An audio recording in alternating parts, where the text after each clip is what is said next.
তাড়াহুড়ো করে শাড়ি পরে সায়ানা পরেই অনুষ্ঠানে চলে গেলেন জনপ্রিয় অভিনেত্রী জয়া হোসেন। হ্যাঁ বন্ধুরা, এমনটাই ঘটেছে।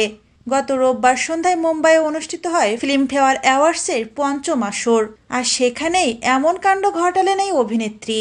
তাকে দেখে তো সবাই অবাক, কি করে তিনি এতটা বেখেয়ালি হতে পারলেন। জানা যায় মুম্বাইয়ে অনুষ্ঠিত হয়েছে ফিল্মফেয়ার অ্যাওয়ার্ডস, সেখানে জয়া হোসেন মনোনয়ন না পেলেও তিনি আমন্ত্রিত ছিলেন।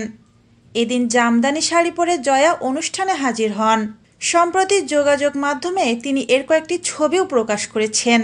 সেই ছবি ঘিরে এখন আলোচনার তুঙ্গে, কারণ জয়া হোসেন একটি সুন্দর শাড়ি পরলেও সেটির নিচে সায়া পরেননি। এদিকে বিষয়টি নিয়ে জয়া হোসেন লিখেছেন, আমি শাড়ির নিচে সায়া পরিনি এমন সব নিউজ চারিদিকে ঘুরে বেড়াচ্ছে, এটা মোটেও ঠিক না। সবসময় আমার সাজ পোশাকের মাধ্যমে আমি যে সংস্কৃতি থেকে উঠে এসেছি এটা উপস্থাপন করার চেষ্টা করি। অনেক দিন ধরে আমার পরিকল্পনা ছিল একটু অন্যরকমভাবে শাড়ি পরব, আর তার জন্য ফিল্মফেয়ার অ্যাওয়ার্ডের চেয়ে বড় মঞ্চ আর কী হতে পারে। এই আয়োজনে নামি দামি অনেক শিল্পীদের সঙ্গে দেখা হয়। আমাকে আবারও এমন সুযোগ করে দেওয়ার জন্য ধন্যবাদ ফিল্মফেয়ারকে। জানা গেছে জয়ার এই শাড়ি তৈরি করতে নাকি 6 মাস সময় লেগেছে। তবে জয়া হোসেনের এই ভিন্ন রকম শাড়ি পরা মোটেও কেউ ভালোভাবে নেননি। আবার অনেকেই লিখেছেন, আজ মনটা খুবই খারাপ হলো জয়া হোসেনকে দেখে। জামদানি শাড়ি আমাদের ঐতিহ্য, এটাকে একটু সুন্দরভাবে উপস্থাপন করলে মনটা ভালো হয়ে যায়।